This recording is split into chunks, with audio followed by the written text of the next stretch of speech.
Isang araw ay naglalakbay ang magkaibigan para manguha ng mga artifact. Subalit nagkahiwalay sila dahil sa maligalig sinat. Pumasok si Rico sa isang kuweba kung saan sa paghuhukay ay tagumpay siyang nakakita ng mga kayamanan. Saka nakakita rin siya ng isang kalansay sa ilalim ng bato. At pagkalabas ay kumain muna siya ng merienda. Ngunit matapos kumain ay nabibigatan si Rico lalo na dahil nagkahiwalay sila ni Nat, nang makita ang isang halimaw. At nakita niyang kinain nito ang bag ni Nat na walang malay. Saka bago pa nito kainin ng kaibigan ay ginamit ni Rico ang red whistle niya. Dahilan para siya ang atakihin ng halimaw hanggang sa nahulog siya sa isang bangin. Subalit sinundan pa rin siya ng halimaw kaya tumakbo hanggang sa makarating siya sa isang dead end kaya na-corner siya nito. Pero nang kakainin na siya nito ay bigla namang may nagpasabog sa halimaw. Kaya pinili na lang ng halimaw na tumakas at lumipad sa malayo. Nakita niya ang bakas ng laser na tumagos sa mga puno, saka hinanap ang nagligtas sa kanya nang makakita siya ng magandang kwintas. At pagtingin sa malayo ay nandoon ang lalaking nagligtas sa kanya ngunit walang malay. Paghawak ni Rico sa mukha nito ay nalaman niyang isa pala itong robot. Dinala ni Rico ang robot hanggang sa magkita sila muli ni Nat, saka nakiusap na makisakay sa karwahe ng matanda. Hanggang sa makauwi na sila sa kanilang nayon nang makita nila si Shiggy. Ngunit dahil hindi papayag si Director Belchero na kupkupin nila ang robot ay kinakantsaban nila ang baby na kunwaring nahulog ang libro para pumunta doon ang director. Saka naman sila pumasok sa pinto dala ang robot.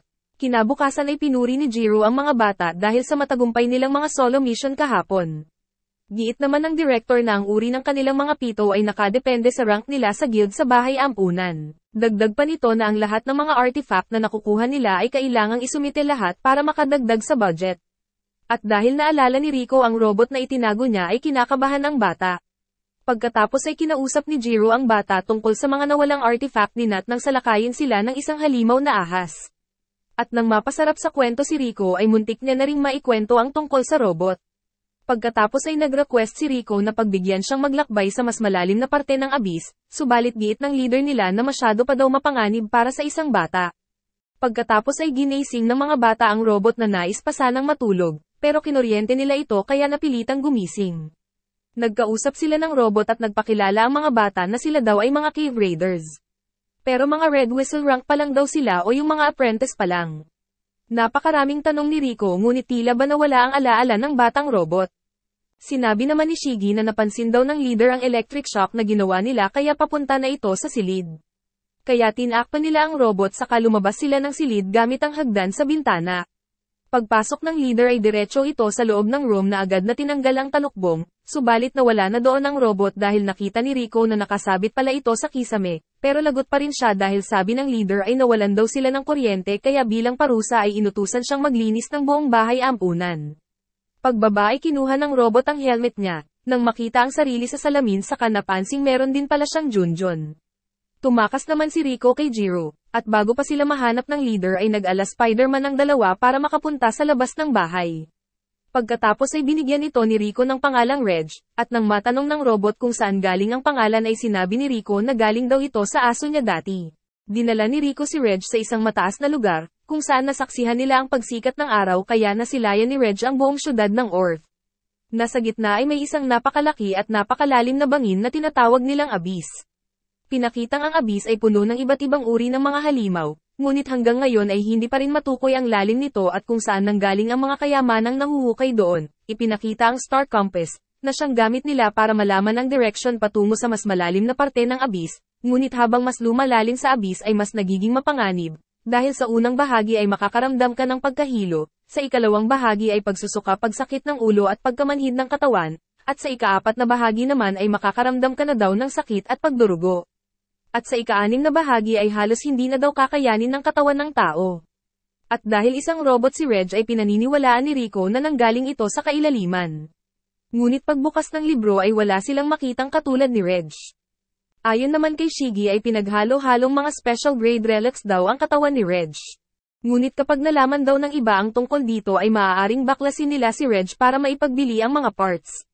At dahil magsisimula na ang klase nila bukas ay walang maiiwan magbantay kay Reg, kaya naman napagpasyahan nilang magkunwari din itong isang tunay na bata, at mag-apply bilang isang cave raider habang nanonood sila sa likod. Natagumpay namang natanggap bilang isang cave raider. Kinabukasan ay dumating na ang araw ng kanilang paglalakbay, ngunit naiwan doon si Reg dahil hindi pa siya nakakatanggap ng red whistle. Pagbalik ni Rico ay niyaya siya nitong panoorin ang pagbabalik ni Uncle Habo, dahil sikat itong cave raider kaya maraming nanunood. Paglabas ni Habo ay nakitang may ibinigay itong white whistle, at nakilala ng mga tao na pagmamayari daw ito ni Liza the Annihilator, na siya palang nanay ni Rico. Pagkatapos ay ibinigay ni Habo ang white whistle ng ina kay Rico, dagdag pa nito na meron pa daw isang silyadong dokumento ang paparating. At dahil hindi na silaya ni Rico ang nanay niya ay nagtanong siya kay Jiro na dating apprentice ni Liza. Sinabi ni Jiro na malakas daw sa alak si Liza at palaging lapitin ng gulo. Tapos kinamusta ni Jiro ang mga mata ni Rico, dahil kakaiba daw ang kalagayan ng mata nito na sinasabing sumpa daw ng abis. Ikinwento pa ni Jiro na noong ipinagbubuntis siya ng nanay niya ay nagpunta ito sa isang misyon para kunin ang isang special grade relic bell. Na tumagal ng 10 buwan habang patuloy silang kinakalaban ng ibang grupo ng mga cave raiders. Hanggang sa halos maubos na ang team at dito rin nasawi ang tatay ni Rico na isang black whistle na sumunod sa white whistle ang rank. Kaya naman sa ilalim ng abyss daw ipinanganak si Rico, at hindi siya nasawi sa abyss dahil naprotektahan siya ng isang cursed repellent vessel subalit napakabigat nito. Kaya naman napilitan ng nanay niya na iwan ang nasabing bell, para lang maiuwi si Rico sa itaas sa tulong ng isa pang kasamahan na white whistle din ang rank. Subalit sa kabila nito ay naapektuhan pa rin ang paningin ni Rico. Dahil dito ay naging porsigido si Rico na maging isa ring white whistle. At dahil nakaalis na ang bata ay hindi na nasabi ni Jiro na matapos siyang dalhin sa itaas ay nagbalik si Liza sa abyss para kunin ang bell, na siyang nagpayaman sa kanilang syudad. Ibinalita ni Jiro na dumating na daw ang silyadong dokumento kaya nagmamadaling nagpunta ang bata sa headquarters at pinasundan siya ng leader kay Reg. Pumasok sila sa isang silid, kung saan nakita nila ang mga impormasyon tungkol sa kung anong meron sa ibabang parte ng abyss. Nalaman din nilang nakita pala ni Liza ang robot doon, saka may nabasa silang sulat na maghihintay daw si Liza sa Netherworld sa ilalim ng abyss. Pagsapit ng gabi ay nagpapatulong si Rico sa mga kaibigan dahil gusto niyang makapunta sa ilalim ng abyss. Subalit tutol dito sina dahil masyado daw mapanganib. Kinabukasan habang nangunguha sila ng mga relic ay namangha si Reg sa mga nakuha niyang kayamanan, na ayon kay Nat ay mga basura lang daw dahil nasa itaas na bahagi lang sila, di tulad sa mga matatagpuan na relic sa ilalim ng abyss. Dahil dito ay napagpasyahan din ni Reg na magpunta sa ilalim ng abyss balang araw para malaman ang katotohanan tungkol sa sarili. Papauwi na ang dalawa nang matigilan si Nat dahil sa sumpa ng abyss, ngunit si Reg na isang robot ay hindi tinatablan nito. Kinagabihan ay nakahanda na daw si Rico para maglakbay patungo sa pinakailalim ng abyss, pero giit ni Shiggy na hindi daw siya makakalusot sa mga bantay. Kaya naman sinabi ni Reg na tutulungan daw niya si Rico dahil balak din ng robot na magpunta sa Netherworld na sinasabi ni Liza. At para matulungan ng mga kaibigan ay ipinakita ni Shiggy ang mapa ng abyss. Na sinabing sa ikalawang bahagi pa lang daw ay wala na silang maaasahang saklolo, bagay na ikinatakot nila. Sa ikaapat na bahagi naman na may malalaking mushroom ay ang pinakamalalim na kayang puntahan ng isang black whistle. Sa ikalimang bahagi ay mga white whistle lang daw ang may kakayahang makapunta, at bibihira lang daw ang nakakabalik. Sa ika-6 na bahagi naman ay ang tinatawag na Capital of the Unreturned, dahil wala pang nakakabalik sa sino mang magpunta dito. At dahil tutol pa rin si Nat sa gagawin ng kaibigan ay nakapagsabi siya ng masasakit na salita kay Rico. Ibinaba na ni Reg ang mga bagahe nila gamit ang kamay, pagkatapos ay si Rico naman. Ngunit bago umalis si Reg ay hinanap niya muna si Nat para magpaalam, na nakitang wala sa kwarto nito. Nagpunta din siya kay Kiyo para magpaalam sa baby. Ngunit paglabas ay nag-aabang si Jiro sa pinto.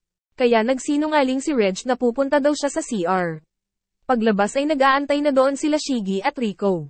Saka dumating din doon si Nat para samahan silang magpunta sa Wharf District na siyang nilakihan ni Nat dahil nandito rin ang pinakamalapit na lagusan. Dito daw nakatira ang mga illegal cave raiders, na sa laki ng populasyon ay sinasakop na ng mga bahay ang abyss.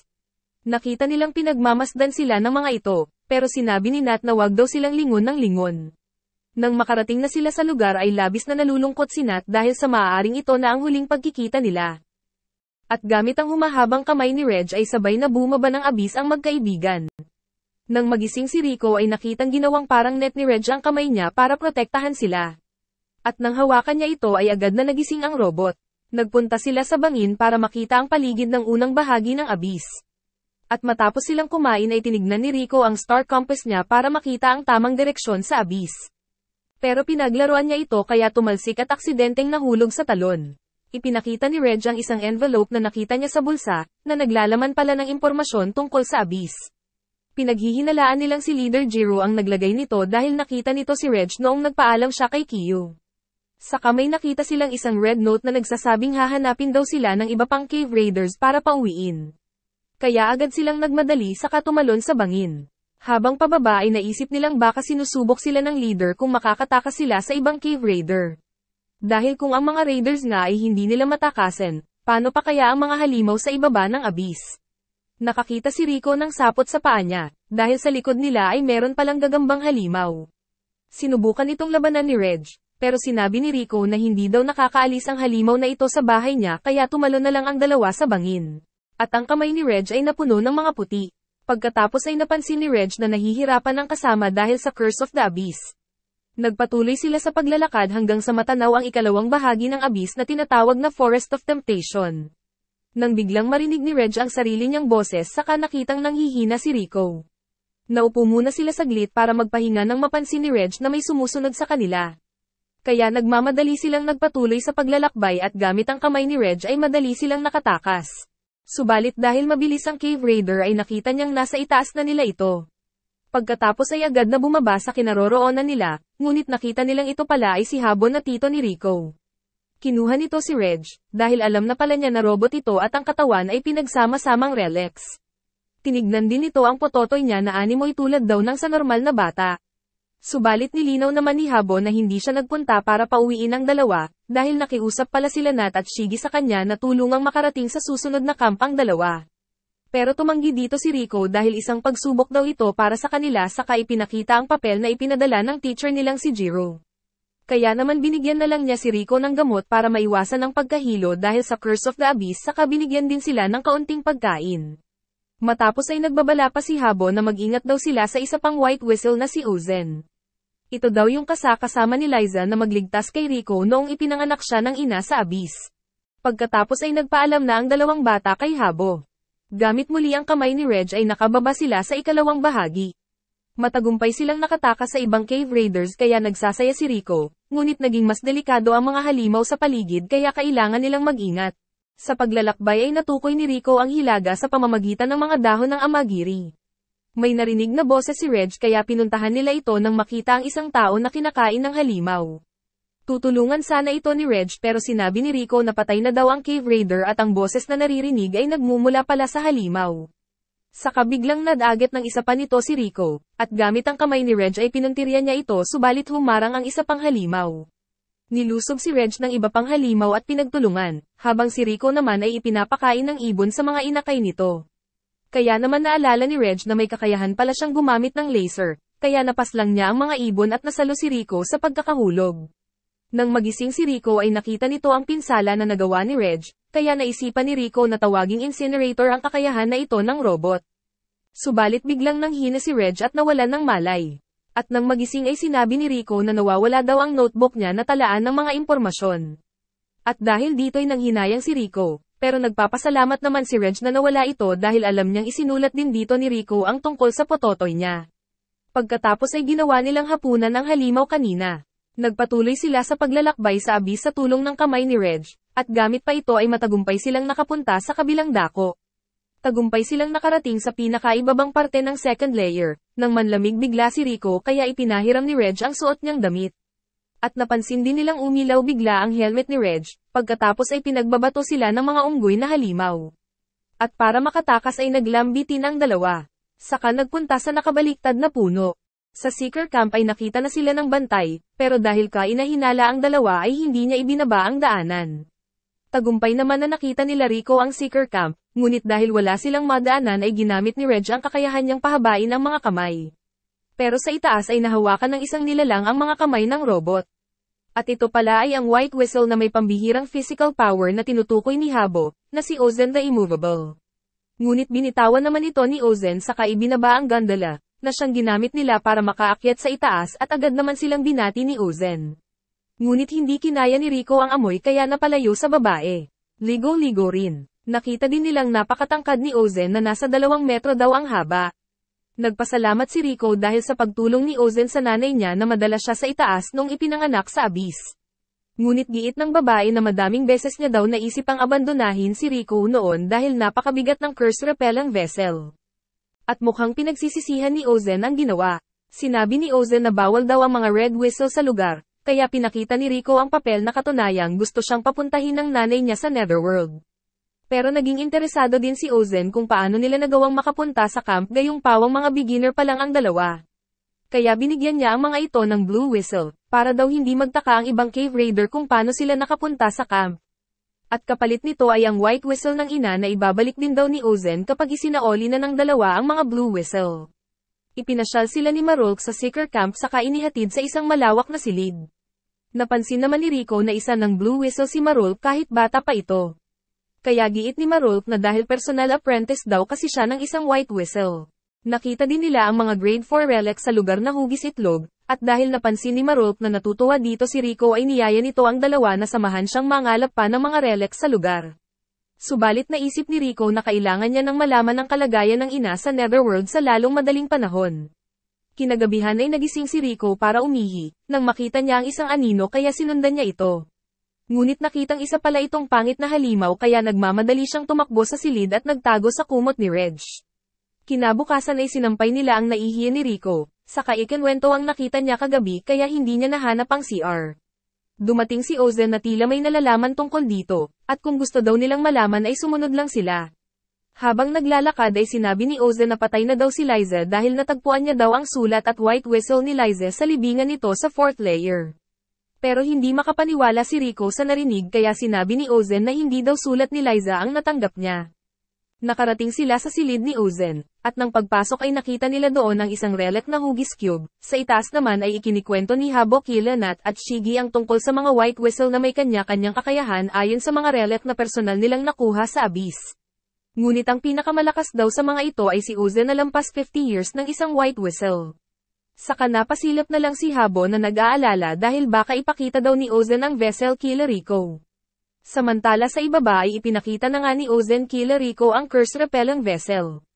Na ipinaliwanag ni Ozen na may kakayahan daw magbigay ng buhay sa mga ipinapasok sa loob, dahil patay na daw si Rico nang isinilang subalit paglagay niya sa loob ng vessel ay nabuhay ito.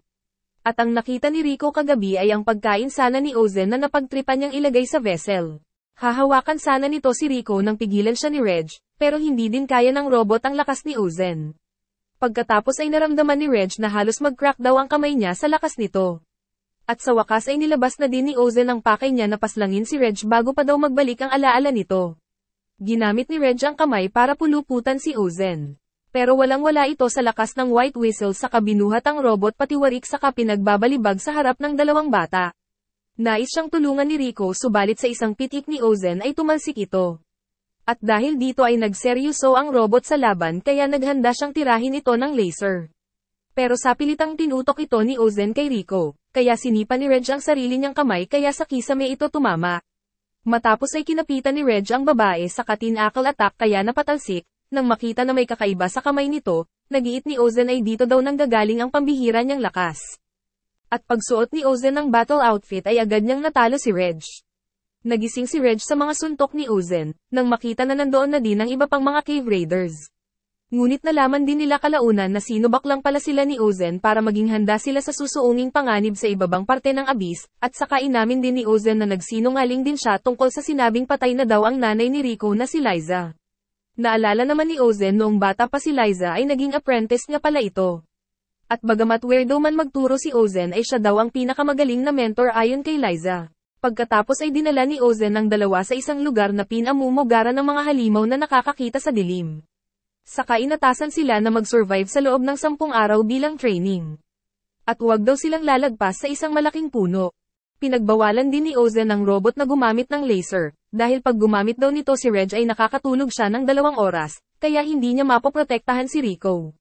Subalit kung kailangan niya daw talaga itong gamitin ay tiyakin niyang mapapaslang niya ang kalaban. Pagkatapos ay iniwan na sila ni Ozen. Sa paglalakbay ng dalawa ay nakakita sila ng isang lawa kaya kukuha sana si Rico ng tubig. Pero habang nagsasalok ng tubig ay may lumabas na halimaw na muntik na siyang makain pero agad na nailigtas ng robot. Pagkatapos ay gumawa sila ng isang kubo, saka nagsindi ng apoy para layuan daw sila ng mga halimaw. Pero mas lalong lumapit sa kanila ang mga insekto. Palihim naman silang pinagmamasdan nila Ozen mula sa itaas kaya nalalaman nila ang nangyayari sa dalawa. Sa ikalimang araw ay nagplano ang dalawa kung paano mahuhuli ang hippopotamus. Gumamit sila ng dumi ng babaeng hipo para maakit ang lalaking hipo. Sa kanila ito sinilaw, saka naman ito binuhat ni Reg gamit ang kamay para tumusok ang likod nito sa puno. At napapanood naman nila Ozen ang pagtutulungan ng dalawa. Dahil sa tagumpay ang panghahunting ay marami na silang pagkain. Sa pagsapit ng ika-10 araw ay nakita ni Marolf na nagbalik na ang dalawa. At dahil sa pagod ay nakatulog agad si Rico, kaya naalala ni Marolf noong pinaranas din sa kanya ito ng master niya. Pagsuot ni Reg ng helmet ay umilo na naman ito, pero hindi niya alam ang ibig sabihin. Sabay-sabay silang kumain, nang mabanggit ni Reg na pakiramdam niya ay 1 araw lang ang 10 araw na karanasan nila. Kaya giit ni Ozen na mas mabilis daw kasi ang panahon at oras sa itaas kung ikukumpara sa abyss kaya maaaring buhay pa nga talaga si Liza. Dahil dito yayakapin sana siya ni Rico pero sinapok niya ang bata. Binalaan din sila ni Ozen na huwag manatili ng matagal sa ika-5 bahagi para maiwasan ang iba pang mga white whistle dahil hindi daw sila mabait katulad ni Ozen, na hindi pinaniwalaan ni Reg kaya nasapok. Sinabi din ni Ozen na ang dokumentong hawak ni Rico ay hindi sulat ni Liza, dahil kakaiba daw ito at napakatibay din ang ginamit na papel na kahit siya ay hindi niya magawang mapunit. Saka binigay din ni Ozen ang lumang weapon ni Liza kay Rico. Nagpaalam na ang mga bata sa seeker camp para magpatuloy sa paglalakbay na labis na ikinalungkot ni Marolf. At habang pinagmamasdan sila ni Ozen ay naalala nito ang pangako niya kay Liza na tutulungan niya ang anak nito. Pagkatapos ay sumilip sila sa malawak na bangin na siyang daanan pababa ng abyss. Naghanap sila ng maliit na lagusan kung saan mas ligtas silang makakababa. At pagsilip nila sa butas ay nakakita sila ng mukhang alien ni Ben 10 na halimaw na napakarami pala sa lugar. Kaya naghanap sila ng bagong butas na mapapasukan. At para makadaan sila ay inihagis nila ang maliliit na nilalang para puntahan ng mga halimaw, saka sila tumalon para magpunta sa panibagong lagusan. At nakita naman ni Rico na diretso daw ang lagusan hanggang sa ibaba. Patuloy silang naglakbay sa madilim na lagusan hanggang makarating sa dulo nito. Na nakita nilang parte pala ng isang barko noong unang panahon. Kaya naisip ni Rico na baka merong mga kayamanan sa lugar. Pero ang natagpuan niya ay ang pugad ng isang halimaw.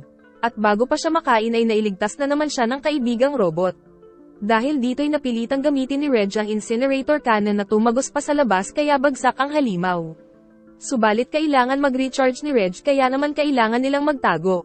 Pero meron pang isang halimaw ang nakakita sa kanila. Na nakita niyang ito rin ang parehong halimaw na muntik nang kumain sa kanya dati.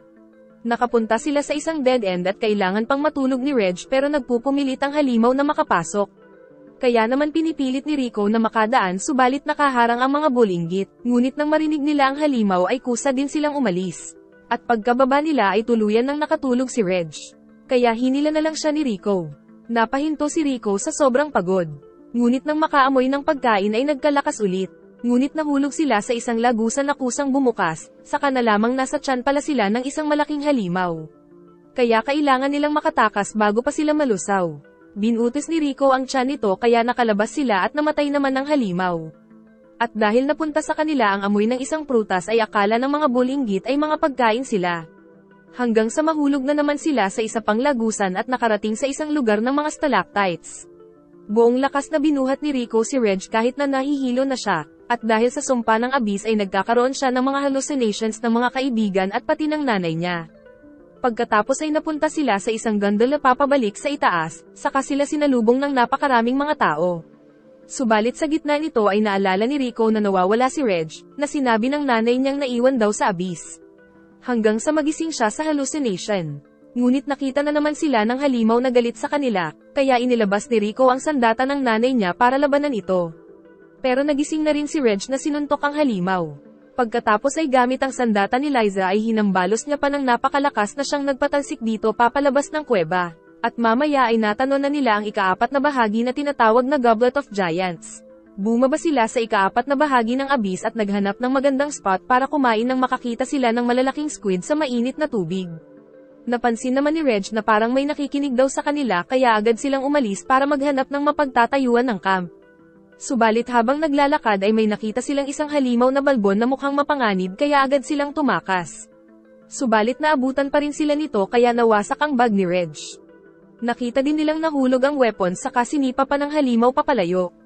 Inilabas ng halimaw ang mga panusok nitong may lason, saka sumugod sa dalawa kaya ginamit ni Reg ang payong na siyang nabutas ng halimaw.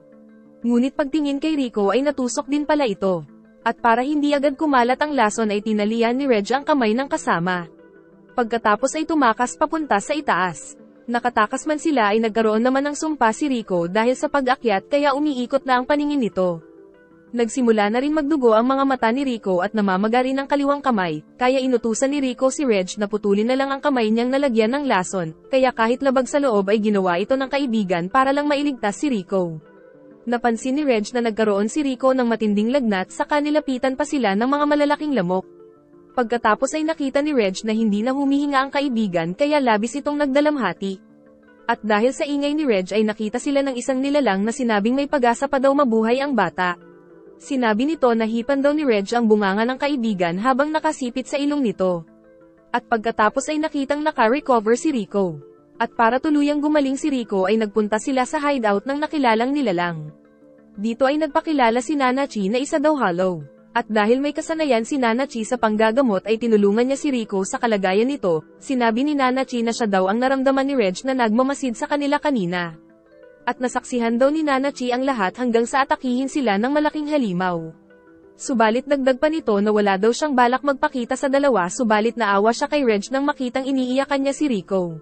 Mamaya ay may narinig si Reg kaya ipinakilala siya ni Nanachi sa kaibigan niyang isa rin daw hollow, ngunit mukha talaga itong halimaw. Giit ni Nanachi na dati daw silang parehong tao subalit naging ganito ang anyo ng kaibigan dahil daw sa sumpa ng abis, dahil nagpunta sila dati sa ika-6 na bahagi. At si Nanachi daw ang patunay na maaari pa ring makaalis sa ika-6 na bahagi nang hindi pa rin nawawala ang pagkatao mo. Pagkatapos ay binigay ni Nanachi ang listahan ng mga kailangang kunin ni Reg na mga sangkap ng gamot, dahil 12 oras na lang daw ang itatagal ni Rico kung hindi siya maagapan kaya agad na umalis si Reg. Isa-isa at maingat na kinolekta ng robot ang lahat ng mga sangkap na kakailanganin para mapagaling ang kaibigan. Pagbalik ni Reg ay natuwa ang hollow sa mga nakolekta niya. Kaya agad na ginamit ni Nanachi ang mushroom kay Rico para daw gumaling ang buto nito at mawala ang pamamaga. Lumabas si Reg para labhan ang damit ni Rico ngunit nakakita siya ng mga bulaklak at mga puntod. At sa isang iglap ay nag-hallucinate siya at nakita ang isang puntod na kinatitirikan ng sandata ni Liza, saka nakitang may hawak din siyang isang kwintas. At saka lang siya natauhan ng tapikin siya ni Nanachi. Ang hollow naman na kaibigan ni Nanachi ay nagpunta kay Rico, na tila ba natutuwa sa bata. Samantala sa itaas ay kumonsulta si Jiro sa isang manggagamot dahil nagkasakit si Kiyu. At dahil kaarawan ni Kiyu bukas ay naisip nila Shigi at Nat na ito ay ang birthday death disease. Na ayon kay Jiro ay dumarami na daw ang namamatay sa sakit na ito sa araw ng kanilang kaarawan, sa katunayan ay may nadaanan pa silang isang funeral dahil sa birthday death disease. Subalit pagdating nila sa ship ay nakitang magaling na bigla si Kiyu kahit na wala pa daw ginagawa ang nurse. Kaya naisip ng babae na ito nga ay isang sumpa ng abis. Pagbalik ni Reg ay nakita niyang nakapatong si Mitty sa kaibigan, subalit giit ni Nanachi na natutuwa lang daw ito kay Rico dahil isa rin daw itong batang babae dati. Dagdag pa ni Nanachi na si Mitty din ang dahilan kung bakit nailigtas nila si Rico, dahil sa ininject niya ang lason sa katawan ni Mitty para makagawa ng antidote. Pagsapit ng gabi ay tinanong ni Reg kay Nanachi kung may alam itong paraan para maiwasan ang sumpa ng abis. Kaya ipinakita ni Nanachi ang isang napakanipis na tela para ipaliwanag sa robot kung paano gumagana ang Curse of the Abyss. Giit nitong madali daw makababa sa abyss, subalit kapag susubukan mo ng umakyat ay saka katatamaan ng sumpa. Dahil ang sumpa daw ay nanggaling sa force field na tila ba isang trap na madaling makapasok pero mahirap makalabas. Dagdag pa ni Nanachi na sa base niya daw ay mahina ang force field dahil nasa sulok ito ng abyss. At para mas maintindihan ni Reg ay hiningi ni Nanachi ang helmet niya para lagyan ng walkie-talkie. Tapos nagpunta si Reg sa spring habang inuutusan ni Nanachi ng mga dapat niyang gawin. Subalit nakarinig ng pita si Reg kaya siya nagmadali, nang makita niyang nandito ang halimaw at isang cave raider na isang black whistle. Sa tulong ng instruction ni Nanachi ay nahawakan ni Reg ang ilong nito kaya nagwala ang halimaw subalit bawal siyang bumitaw. Nagawa nitong matusok si Reg subalit pinulaputan niya pa ito ng kamay. Tapos ginamit ng robot ang incinerator cannon niya para paslangin ito, subalit nagawa pa ring makailag ng halimaw.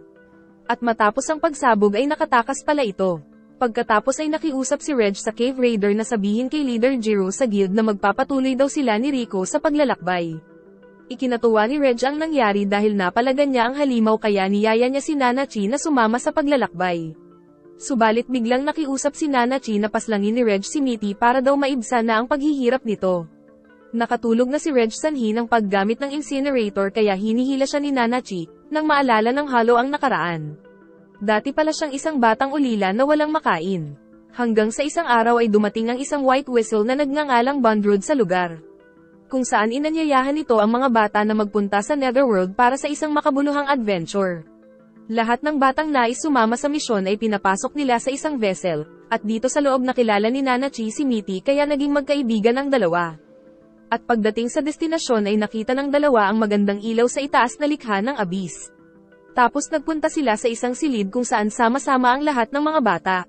Di kalaunan ay isa-isa silang tinawag ni Bondrewd para maglakbay sa abyss, hanggang sa silang dalawa na lang ang matira sa loob ng silid. Pero agad na ring ipinatawag si Mitty. Kaya giit ni Nanachi na sana ay sabay daw sila nitong maglakbay pero hindi pumayag si Bondrewd. Dahil nag-iisa ay naisipan ni Nanachi na lumabas ng silid, nang marinig ang pag-uusap ni Bondrewd at ng isang lalaki. Kaya nalaman niya na parang may masamang ginagawa ang mga matatanda. Kaya naman sinundan ni Nanachi ang dalawa hanggang sa makarating sa isang lab, kung saan nakakulong si Mitty sa isang capsule. Nakita ni Bondrewd si Nanachi kaya naman nilagay din siya nito sa isa pang capsule. Giit ng White Whistle na ang sinasakyan nila ay isang elevator para agad silang makababa sa ika-6 na bahagi ng abyss. Pagkatapos ay agad daw babalik sa itaas ang elevator para sadyaing malagyan ng sumpa ang mga bata para sa eksperimento nila. Para malaman kung paano malalabanan ang sumpa sa abyss. Labis na natakot ang mga bata nang malaman na gagawin pala silang guinea pig. At sa isang iglap ay bumagsak ng napakabilis ang elevator na sinasakyan nila patungo sa pinakababang parte ng abyss. Dito ay nakita nila ang napakaraming halimaw na sa suspetsa nila ay ang mga batang nauna. Nang makita ito ni Mitty ay sinabi nitong mas nanaisin niya na lang na masawi kaysa maging katulad ng mga nakita nila. Agad na nagsimulang umakyat ang elevator, dahilan para tamaan sila ng sumpa kaya nagkaroon ng mga balahibo at buntot si Nanachi, habang si Mitty naman ay naging katulad ng mga nakita nila sa ibaba. Dahil sa nangyari ay nalaman ng White Whistle na naging immortal daw si Mitty dahil kahit ano daw ang gawin niya dito ay hindi ito namamatay. Pero labis na naawa si Nanachi sa kalagayan ng kaibigan. Dahil dito ay itinakas ni Nanachi si Mitty, hanggang sa mapadpad sila sa lugar na ginawa niya ng hideout. Dito ay sinubukan niyang kausapin si Mitty pero bigo. Kaya sinubukan niyang paslangin ito gaya ng hiling, pero nabubuhay lang muli. Kaya naman naisip ni Nanachi na si Reg lang ang makakapagpalaya ng kaluluwa ni Mitty sa pamamagitan ng incinerator cannon. Subalit naguguluhan si Reg kung kakayanin niyang gawin ang hiling ng Hollow. Dahil sa nalaman ni Reg ay naisip niyang nakakaawa pala ang kalagayan ng dalawa, at ang mga antidote at mga lason sa lugar ay kasangkapan pala ni Nanachi para tuluyang mapalaya si Mitty. Kinagabihan ay inaalagaan ni Reg si Rico nang muling maisip kung gagawin ba niya ang hiling ni Nanachi. Kinabukasan ay naisip ang itanong ni Reg kung kailangan ba talagang paslangin si Mitty. Kaya sinabi ni Nanachi na kapag dumating ang araw na namatay na daw siya ay wala nang makakasama si Mitty magpakailanman dahil immortal ito. At tanging si Reg pa lang daw ang nakilala niyang maaaring makakapagpalaya kay Mitty sa pamamagitan ng incinerator cannon. Dahil kapag pinalagpas daw nila ang pagkakataon ay habang buhay na magdudusa si Mitty sa katawan na hindi naman ito gusto. Dahil dito'y pumayag na si Reg, pero pinilit niya muna si Nanachi na mangakong hindi kikitilin ang sariling buhay pagkatapos nilang palayain si Mitty. Inihahanda na nila ang lugar kung saan nila papalayain ang kaluluwa ni Mitty. Nagpaalam si Nanachi sa kaibigan sa kamalungkot na itinutok ni Reg ang cannon sa Hollow. Subalit natigilan ng robot dahil nadala ng emosyon si Nanachi. At matapos magpaalam sa kaibigan ay buong lakas na nag-charge si Reg ng incinerator cannon, na siyang lumusaw sa lahat ng nasa harapan nito maging ang katawang immortal ni Mitty. Habang nakikita ang pinangyarihan ay napaiyak na ng tuluyan ang dalawa. At dahil sa labis na kalungkutan ay nag-hallucinate si Reg na kasama niya si Liza. Paggising ni Reg ay nakita niyang nagising na pala si Rico. Sakasabay-sabay silang kumain ng luto ni Rico, at naiiyak pa nga si Nanachi dahil first time niyang makakain ng masarap. Ngunit bigla namang naitanong ni Rico kung may isa pa ba silang kasama dahil nanaginip daw siya ng nakakatakot, dahil nakita niya pala sa panaginip si Mitty. Subalit hindi nila sinabi kay Rico ang nangyari, sa halip ay lumabas si Nanachi para magpahangin. Pagkatapos ay dinala sila ni Nanachi sa isang lugar kung saan may kapangyarihan ng tubig na magpagaling. Sabay na naligo ang dalawa habang nagbabantay si Nanachi, nang makita ni Rico na nakatayo daw ang pototoy ng robot kaya napasisid ito dahil sa hiya. Pagbalik sa bahay ay tinanggal na nila ang mga mushroom sa kamay ni Rico, At matapos ang operasyon ay nagdulot ito ng malaking peklat sa kamay niya. Niyaya na rin ni Rico si Nanachi na sumama sa paglalakbay. At ang pagpayag ng Hollow ay labis na ikinatuwa ng magkaibigan. Pagkatapos ay gumawa sila ng liham na ipinadala sa isang lobo para matanggap ng mga tao sa itaas. Saka nagsimula na rin silang maghanda ng mga gamot at iba pang kakailanganin sa kakaharaping paglalakbay. Nakita ni Marolk ang sulat na ipinadala nila Rico. At nang malamang galing ito sa kaibigan ay pinalipad ito muli ni Marolk para makarating sa itaas. Gumawa sila Nanachi ng malaking bag para sa lalagyan ng mga gamit. At ang sulat naman nila ay tagumpay na nakuha ni Nat sa itaas ng abyss. At matapos ang pag-iimpake ay nagsimula na ang paglalakbay ng magkakaibigan. Samantala nakita naman ni Bondrod na nawala na ang ilaw sa signature ni Mitty, kaya nalaman ng White Whistle na nagtagumpay si Nanachi na palayain ang kaibigan. Nagsimula na ang paglalakbay ng tatlong magkakaibigan hanggang sa makarating sila sa Garden of Fortitude. Dito ay naalala ni Reg ang isang puntod kung saan nakatusok ang sandata ni Liza na nanay ni Rico. Tapos may narinig silang paparating kaya nagtago ang tatlo. Lumapit si Reg papunta dito, nang mapansin ni Nanachi na isa pala ito sa tauhan ni Bondrod na napakabilis palang kumilos, dahil nakapunta kaagad sa likod ni Reg. Subalit hindi naman siya inatake nito, sa halip ay ibinalik pa ang sandata nilang nawawala. Sinabi ng Cave Raider na off-limits daw ang lugar na ito dahil sa mga insektong mukhang dahon na kumakain ng tao. Ipinakita din niya sa robot ang isang burol na pugad daw ng mas malalaki pang insekto na cannibal. Kaya naman sinunog ng Cave Raider ang lugar para puksain ang mga ito. At habang papabalik ang robot sa mga kaibigan ay inatake din siya ng mga ito, at maging sila Rico ay napatakbo na rin nang makita nilang halos masunog ang buong lugar. Nagpatuloy sila sa paglalakbay hanggang sa makarating sa ikalimang bahagi ng abyss. Ibinahagi ni Nanachi na wala daw silang ibang madadaanan patungo sa ika-6 na bahagi kundi sa hardin ni Bondrod kaya kailangan nilang maghanda sa labanan. Nang biglang may yumanig dahil may bumigay na bahagi ng lupa. Naglakbay sila sa mapanganib na daanan kaya naman inaalalayan ni Reg si Rico gamit ang kamay. Saka nag-dive si Reg para makahuli ng isdang alien na siyang kinain ng magkakaibigan. Tapos kaagad silang nagpatuloy sa paglalakbay nang matanaw na nila ang lugar na pinamumunuan ni Bondrod na siyang tanging daanan pababa sa ika-6 na bahagi ng abyss. At nang makarating sa lugar ay sinalubong sila ni Prushka na nagpakilalang anak daw ni Bondrod.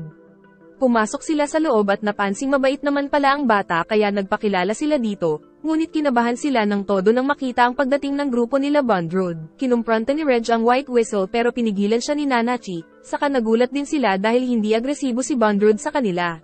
Subalit giit ni Bondrod na kung nais daw nilang makababa sa ika-6 na bahagi ay kakailanganin nilang sumakay sa isang sasakyan na napapagana lang ng isang White Whistle. Pero kahit na kay Rico ang whistle ng nanay niya ay hindi daw ito gagana kung hindi mismong may-ari ang gagamit. Kaya naman dinala muna sila ni Prushka sa isang silid para pag-isipan muna ang susunod nilang gagawin. Sa loob ay nalaman nilang hindi pa pala nakakarating sa itaas ng abyss si Prushka dahil dito pala siya pinanganak. Pagsuot ni Reg ng helmet ay napansing lumabo ang pattern nito, kaya sinabi ni Nanachi na dahil daw ito sa paggamit niya ng incinerator cannon, at di rin malabong maubos ang energy ng helmet ng tuluyan. Saka pinagbawalan din talaga siya ni Nanachi na gumamit ng incinerator cannon dahil nakakatulog si Reg pagkatapos. At hindi daw kayang protektahan ni Nanachi mag-isa si Rico. Habang natutulog ang dalawa ay naglakad-lakad si Nanachi sa lugar para alalahanin ang kaibigang si Mitty. Nakita siya ni Bondrod na natutuwa daw sa pagbabalik ng likha niya, kaya nag-usap ang dalawa ng magdamag. Nang magising si Rico ay wala doon sila Reg at Nanachi kaya lumabas din siya para hanapin ang dalawa. At nang hindi niya makita ang mga kaibigan ay nagpasya siyang umakyat sa hagdan kahit na maaari siyang kapitan ng Curse of the Abyss sa gagawin. Dahil dito ay nagsimulang pumutok ang katawan niya hanggang sa maglaho. Pero isa lang pala itong panaginip dahil nailigtas pala siya ni Prushka. Tapos nalaman din ni Prushka na nakalock daw lahat ng mga pinto na ngayon lang daw nangyari. Kaya ginising ng bata ang alaga niyang nakatago sa ulo na si Mania, dahil may kakayahan ito upang makita nila at maiwasan ang sumpa. Samantala nakikiusap si Bondrod na samahan siya muli ni Nanachi sa research dahil nasa huling hakbang na daw siya ng nais niyang gawin, alang-alang sa mga kaibigan ay pumayag si Nanachi, sa isang kondisyon na hindi sasaktan ni Bondrod sila Reg at Rico. Pero giit ni Bondrod na si Reg ay sumasailalim na ngayon sa operasyon. Sa loob ng isang silid ay nagising si Reg na nakapiring ang mga mata habang pinag-eeksperimentuhan siya ng mga tauhan ni Bondrod. Tinanggal ng mga ito ang isa niyang kamay nang dumating si Nanachi para iligtas ang kaibigan. Tapos dumating din doon si Prushka kaya natigilan ang mga tauhan. At nang makita na pati si Prushka ay nais eksperimentohan ng mga tauhan ay niligtas siya nila Rico at Reg. Saka isinara ni Nanachi ang pinto. Dinala sila ni Prushka sa isang bangka para makatakas ang mga kaibigan, saka sinabing pakikiusapan niya daw ang tatay niya para ibalik ang isang kamay ni Reg.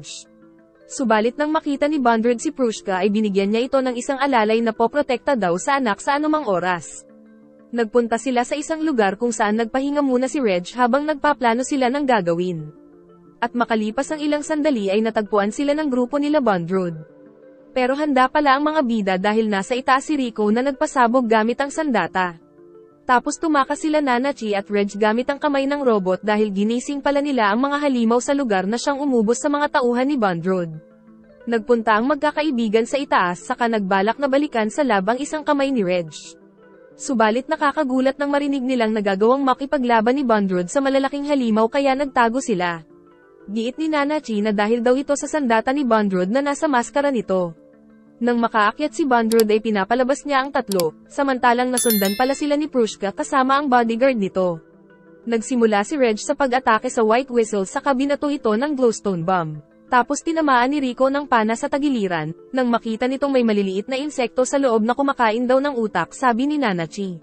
Muling inatake ni Reg nang walang humpay ang kalaban hanggang sa mahulog ito sa tubig. Dinala siya ni Reg sa malalim tapos agad silang umakyat para malagyan ng sumpa si Bondrod.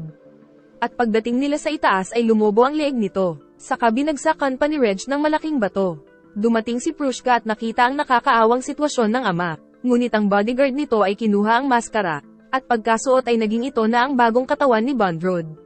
Ikinagulat nila Reg ang natuklasan dahil ito pala ang dahilan kung bakit isang immortal si Bondrod. Muling sumugod si Reg subalit napakalakas pala ng bagong katawan ng White Whistle. Tinira nito ng pampakalma si Rico. Sa kaniyaya ni Bondrod si Nanachi na tulungan siya na matapos ang research tungkol sa sikreto ng Abyss. Tapos umuwi na si Bondrod para patulugin daw ang anak sa lab. Pero pinag-eksperimentohan niya ang sariling anak pag-uwi, nagising si Rico na hinahanap si Prushka dahil alam niyang may gagawing masama dito si Bondrod. Tapos napag-usapan nila ang tungkol sa relic na hawak ni Bondrod kung paano nito nagagawa ang magpalit-palit ng katawan. Kaya naisip ni Rico na ito ay ang Zoaholet na isang special grade relic. Kaya naisipan nilang pasabugin ang Zoaholet para tuluyan ng mamatay si Bondrod. Nag-dive sa tubig si Reg para hanapin ang sikretong lagusan patungo sa lab. Nagawa niyang maitaboy ang bantay na halimaw sa pamamagitan ng glowstone, at pagkapasok niya sa loob ay agad niyang pinutol ang isang wire para makahigop ng kuryente kaya biglang nawalan ng power ang buong lab na nakita nila Nanachi. Pero dahil sa sobrang daming nakuhang kuryente ni Reg ay nag-iba ang personalidad nito. Biglang yumanig ang paligid na mukhang kagagawan daw ni Reg, nang makita na nasa likod niya pala ang alaga ni Prushka. Tumakbo si Mania kaya hinabol ni Rico sa pag-aakala na dadalhin sila nito kay Prushka. Subalit pagpasok sa isang silid ay nakita ni Nanachi ang mga cartridge na pinaglalagyan daw ng laman ng tao dahil ginagamit daw ito ni Bondrod para makontra ang sumpa ng Abyss. At isa daw si Nanachi sa mga katulong ni Bondrod noon na magsagawa ng operasyon para may silid sa cartridge ang lamang loob ng mga bata. Nalabis na pinagsisisihan ni Nanachi dahil nagpadala siya sa takot kay Bondrod. Nahuli sila ni Bondrod sa loob ng silid pero di kalaunan ay dumating na rin si Reg sa lugar, ngunit napansin nilang nag-iba ang itsura ng kaibigang robot. At agad na naglaban ang dalawa, saka tumakbo na naman si Mania na sinundan ni Rico.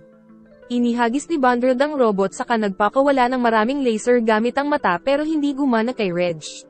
Kaya gumamit ng kanan ng kalaban ngunit hindi tumama kaya nakagat ng robot ang helmet ni Bondrod at tumambad ang mata nito na kakaiba.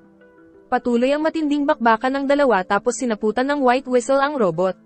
Saka naman tumawag si Rico kay Nanachi dahil natagpuan na niya ang life source ni Bondrod na Zoaholet na isang higanteng bulaklak.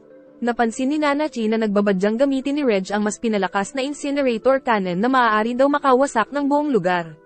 Kaya naman itinutok ito ni Nanachi pa itaas. Kaya nahulog sila pero nagkamalay naman agad si Reg kaya nagawa nitong mailigtas silang dalawa.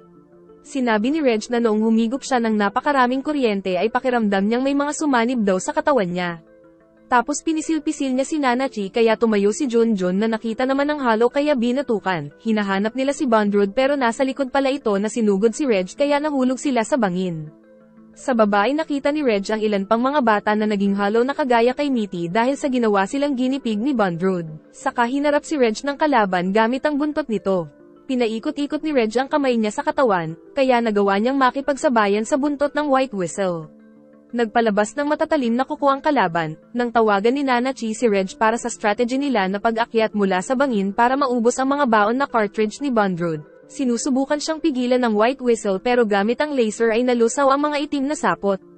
Kaya naman habang papaakyat sila ay nagkaroon ng matinding labanan ng dalawa gamit ang mga laser nila. Habang si Bondrewd ay nauubos na pakonti-konti ang dalang pangontra sa sumpa ng Abyss. Nasira ang mga harang na yelo kaya bumuhos ang napakaraming tubig, kaya pinilit na ni Reg na makapunta sa itaas habang inaatake siya ni Bondrewd. At sa huli ay nagawa rin nilang makaakyat sa itaas, at dito ay nakita nila ang itsura ng katawan ni Bondrewd na tila ba isang halimaw. Tinapon niya ang 4 na cartridge, at ang isa ay nilapitan ni Mania dahil ito pala ay si Prushka. Labis na nagalit si Reg sa nalaman, at pinakitang nanonood pala sa kanila si Rico kaya nalaman niyang wala na ang kaibigan. Sa flashback ay ipinakitang inampun lang pala ni Bondrewd si Prushka, at kahit na ganun ay itinuring nitong tunay na ama ang White Whistle. Dahil sa nangyari ay mas nagliyab ang kagustuhan ni Reg na tapusin si Bondrewd subalit inatake siya nito sa ulo, pagkatapos ay tinusok siya kaagad sa tiyan. Pero ginamit itong pagkakataon ni Reg para gamitin ang kanan sa paa na sa isang iglap ay naiwasan din naman ni Bondrewd. Pero dahil kay Rico na ginamit ang laser sa naputol na kamay ni Reg ay natamaan nila sa wakas ang White Whistle. Dahil dito ay tagumpay nilang natalo si Bondrewd. Saka ginamat ni Nanachi ang tiyan ni Reg, samantala si Rico naman ay hindi mapigilan ng pag-iyak nang makita ang cartridge na pinaglagyan kay Prushka. Pero dito niya nakita ang isang White Whistle na biglang pumito. Nilagyan ito ng sabitan ni Nanachi saka ibinalik sa kaibigan, dahil ito na ang magsisilbing sariling White Whistle ni Rico. Pagkatapos magpahinga ng 3 ay nakita nilang muli na namang nabuhay si Bondrewd pero hindi na sila nito pinakialaman. At dahil White Whistle na si Rico ay maaari na nilang magamit ang sasakyan pababa. Kaya isa-isa na silang pumasok dito para sa panibagong kabanata na kanilang haharapin sa ika-6 na bahagi ng Abyss. Sa simula ng Season 2 ay ipinakita noong unang panahon na isang barko ang nasunog. Pagpasok ng mga tao sa loob ay nakita nila ang karumal-dumal na krimen, ngunit sa isang sulok ay mayroong nakaligtas pero hindi siya makausap ng maayos dahil sa trauma. Pero sinabi nito na itinuturo daw ng Star Compass ang Abyss na siyang kinaroroonan ng Golden City. Nagising sa bangungot si Vyuko, nang maalala nito ang mga naging adventure niya. Ang grupo nila ay binubuo ng mga pinalaya sa kani-kanilang mga bayan dahil sa iba't ibang mga rason. At ang leader nila ay si Wazukyan. Napag-alamang ginagamit pala nila ang Star Compass para puntahan ang Golden City na tinutukoy ng matandang survivor. Pero iniisip pa rin ni Vyuko kung karapat-dapat ba na siya ang magtago ng Star Compass. Kaya siniguro ni Wazukyan na mahalagang miyembro daw siya ng team dahil siya ang navigator. Lumapit si Belov kay Vyuko para palakasin ang loob nito, dahil sa tadhana daw na maging parte siya ng team dahil sa hula ni Wazukyan. Tapos tinawag sila ng isang bata dahil meron daw silang kasamahan na may sakit. Kinagabihan ay nagkaroon ng malakas na bagyo, kaya nagkahiwalay sila ng iba pang mga barko. At nang makita nila ang mga bagahe na lumulutang ay naisip nilang lumubog na ang mga kasamang barko. Lumabas si Vyuko para ipakita ang compass, na itinuturo ang isang isla kaya natuwa si Wazukyan. Dumaong sila sa isla at magkakasamang naglakbay papaakyat. Nang makita nila ang napakagandang tanawin na siyang bunganga ng Abyss. Naglakbay sila sa unang bahagi nito nang tambangan sila ng mga katutubo sa lugar. Tapos dinala sila ng mga ito sa tribo at nalamang mababait naman pala sila. Itinuro ng Elder ang Star Compass, dahil ayon kay Belov ay nais daw silang tulungan ng Elder kapalit nito. At agad naman itong binigay ni Vyuko sa Elder ng tribo. Sinilip nila ang nakamamanghang itsura ng Abyss, nang magulat si Vyuko dahil nasundan pala sila ng isang bata na inaamoy siya. Nakita nilang may tato sa likod nito, na ayon kay Belov ay tanda na ang bata ay walang kakayahang magparami kaya ihuhulog na lang siya ng tribo sa Abyss. Dahil dito ay isinama na lang nila ang bata sa paglalakbay. At nang umakyat ang isang miyembro nila ay bigla itong nahilo kaya nahulog na nasalo ng leader. Kaya natuklasan nila mula sa batang katutubo na kapag umakyat ka ng Abyss ay tatamaan ka ng sumpa. Kaya naisip ng leader na kailangan talaga nila ng guide para makapunta sa Golden City. Sa kanilang paglalakbay ay nakainkwentro sila ng halimaw, hanggang sa makarating sila sa ika-4 na bahagi ng Abyss at doon nagpahinga. Nagpatuloy sila sa paglalakbay hanggang sa makarating sa isang vessel na magdadala sa kanila sa Golden City. Tapos dito ay nakainkwentro nila Wazukyan ng mga robot na tinatawag na interference unit. Pero hindi sila magkaintindihan kaya sinundan na lang nila ang mga ito. Saka sila nakarating sa sinasabi nilang Golden City. Subalit biglang kinain ng malaking seahorse ang isa sa robot, kaya napagtanto ng mga tao kung gaano kamapanganib ang lugar. Samantala sa present naman mga lodi ay nakapasok na sila Rico sa loob ng vessel para sa kanilang last dive. Nakaamoy si Rico ng insenso na ayon kay Nanachi ay ginagamit daw ng mga cave raiders kung may selebrasyon. Sinabi ni Nanachi na masaya daw siya sa paglalakbay nila, kaya sinamantala ni Reg ang pagkakataon para may akap siya at amuyin ang singit nito. Pagkatapos ay humandar na ang vessel nang haplasin daw ni Rico ang whistle niya. Sa paglubog ay nakita nila ang isang malaking isdang halimaw sa kanadaanan din nila ang napakaraming mga buto. Matapos ang paghihintay ay nakita nilang pumasok na ang sinasakyang vessel sa liwanag at saka dahan-daang bumaba. At paglabas nila sa vessel ay labi silang namangha sa pinakaibabang parte ng abyss kung saan hindi na sila kailanman makakaakyat pa. Sa kanilang paglalakad ay muntik nang malaglag si Rico sa gumuhong lupa pero niligtas siya ni Reg. Nagpatuloy sila sa paglalakbay at nakarating sa iba't ibang mga lugar. May nadaanan din silang dambuhalang halimaw na seahorse kung saan nalaman nila sa talaan na nakakalason ang mga palikpik. Nakakita din sila ng mga mesoljacks na mukhang pandak na dinosaur. Binugaw ni Reg ang mga ito para makuha nila ang mga itlog na nakita nilang gumagalaw. Nang mapansin nila na may umiilaw sa labas na bolang apoy. Sumabog ang bola kaya umulan ng apoy sa paligid, at nakita nilang para itong kemikal na nakakatunaw ng lupa. Tinakpan kaagad ni Nanachi ang ilong ni Rico dahil delikado pala ang amoy ng gas para sa tao. Nakita nilang may dalawa pang bolang apoy sa malayo kaya dali-dali na silang tumakbo para umiwas sa pag-ulan ng apoy. Tapos niluto na nila ang mga nakuhang itlog. At nang buksan ay tila gumagalaw pa rin ang pagkain na siyang tinikman kaagad ni Reg para malaman muna kung may lason bago kumain si Rico. Kahit na gumagalaw pa rin ang pagkain ay ubod naman ng sarap kaya naubos kaagad ni Nanachi. Pagkatapos ay nagpalipad sila ng lobo na may liham para makuha ng mga kasamahan, pero may mababang tsansa lang ito na makarating sa itaas. Ngunit hindi pa nakakalayo ang lobo ay agad itong kinuha ng isang halimaw kaya nalungkot si Rico. At sa malayo naman ay pinagmamasdan pala sila ng isang nilalang. Natutulog ang tatlo nang magising si Nanachi saka nakitang may nangialam sa drawing niya. At nang magising din si Rico ay napansin niyang nawawala ang white whistle niya. Dahil dito ay naisip ni Nanachi na may kumuha ng liham nila mula sa malaking ibon saka ginamit ang amoy ng papel para matunton ang hideout nila. Kaya naman kaagad na silang umalis ng base. Gamit ang pang-amoy ni Reg ay nalalaman nila kung saan ang tamang direksyon. Nakarating sila sa isang patag na lupain na nakita nilang may malalaking bakas ng paa. At di kalaunan ay nakita nila ang isang tulay na may daanang bilog sa dulo. Napansin ni Nanachi na may kapareho ng drawing sa papel ang nakapaskil sa labas. At sa ilalim ay may nilalang na maraming galamay. Sa itaas naman ay may lumilipad na mga halimaw. Kaya nagdala sila ng pampausok habang tumatawid para pantaboy sa mga halimaw. At ipinakitang pinagmamasdan na naman sila ng misteryosong nilalang. Pero naramdaman ito nila Reg pero hindi nila alam kung nasaan. Natatakot si Reg na dumaan sa lagusan kaya nauna na si Mania. Tapos nakita nila sa gitna ang isang malaking kabute na maraming iba't ibang mga halimaw ang naninirahan. Sa likod nila ay biglang may lumabas na isang halimaw na mukhang robot. Na nakakapagsalita pala kaya nagpakilalang siya daw si Majikaha. Dito ay tinanong ni Rico ang tungkol sa nawawalang white whistle niya. Pero nais ni Majikaha na sumunod ang tatlo sa kinaroroonan daw ng hinahanap nila. Lingid naman sa kaalaman nilang tulad ni Nanachi na isang hollow ay dati ring mga tao ang mga nilalang sa lugar. At habang naglalakad sila ay sumusunod ang mga hollow. Kailangan nilang umakyat sa isang hagdan kaya nag-alangan si Rico dahil baka malagyan siya ng sumpa, subalit giit ni Nanachi na wala daw force field sa lugar na ito. Dinala sila ni Majikaha sa isang nilalang kung saan nakita nila na tinitiktik nito ang white whistle ni Rico. Pero nalaman nila mula kay Majikaha na ang panlabas na anyo ng white whistle ni Rico ay isa lamang shell, at hindi ang tunay na anyo nito.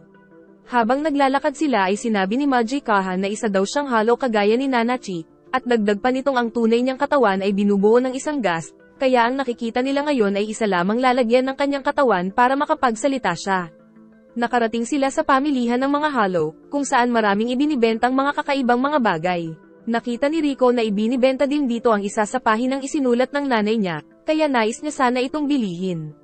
Pero giit ni Majikaha na makakabili siya dito kung ipagbibili niya ang sariling katawan, ngunit nais din sana ni Majikaha na bilhin si Rico pero hindi pumayag ang bata.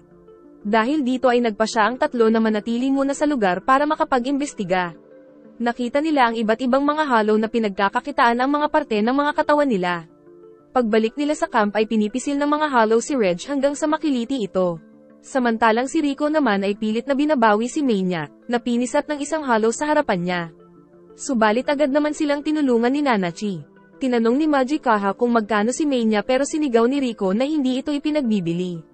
Nang makarinig sila ng malakas na alulong sa kalangitan, saka sinabi ni Majikaha na nagsimula na daw ang pagbabalanse. Nakita nilang nilamon ng itim na nilalang ang hollow na nanakit kay May niya, saka ito pinaslang at ipinagbili ang mga karne sa kapwa nito hollow. Binigyan din ito ng pera si Rico bilang kabayaran sa ginawa ng hollow kay May niya. Pagkatapos ay gumamit si Rico ng sign language para maintindihan sila ng mga hollow na hindi nakakapagsalita. Kaya tagumpay silang nakapunta sa panuluyan. Pero hindi nila masyadong nagustuhan ang lugar dahil nilalangaw ang toilet pati na rin ang mga pagkain. Pero kahit na ganun ay kinain pa rin nila ito dahil mas malala pa rin daw ang luto ni Nanachi. Pero pagkatapos ay sumakit naman ang tiyan ni Rico. Nakaramdam sila ng pagyanig kaya lumabas ang dalawa, nang makita na nakapila ang mga hollow. Sinabi ni Majikaha na ito daw ay ang Fapo, isang halimaw na magaling magtago at mainitan ng ulo. Kaya naisip ni Nanachi na baka ito ang nagdrawing ng simbolo sa papel niya, kaya pinuntahan ito ni Reg samantalang nagpaiwan si Nanachi para bantayan sila Rico at May niya. At nang malaman ni Majikaha na masakit ang tiyan ni Rico ay nais niya daw tulungan si Nanachi na makahanap ng malinis na pagkain, samantala nakaharap na ni Reg ang Fapo na tinutukoy ni Majikaha, na isa palang maliit na hollow na may puting balahibo. Kaagad na nagpunta ang hollow sa likod ni Reg kaya siya nito napatumba kaya nakita ng robot ang tunay na anyo nito na may 4 palang mga kamay. At ang pagtatagpong ito ay nagdulot kay Reg para maalala na dati niya palang kasamahan ang nasabing hollow. Nagtatanong ito kung kamusta na si Reg, pero nang mapansin niyang maraming mga hollow ang nakatingin ay nag-transform itong isang bola kasama si Reg saka sila umalis sakay ng malaking robot na kasama nito. Pagdating sa kanilang hideout ay nagtatanong ang hollow kung bakit daw nawala ang alaala ni Reg. Kaya sinamantala ni Reg ang pagkakataon para magtanong ng mga impormasyon tungkol sa sarili. Subalit inamoy-amoy lang siya nito hanggang sa maging weirdo na ang kinikilos ng hollow kaya tinadyakan ito ni Reg. Sa kanya iniwan ang nagmamakaawang prinsesa ng mga hollow.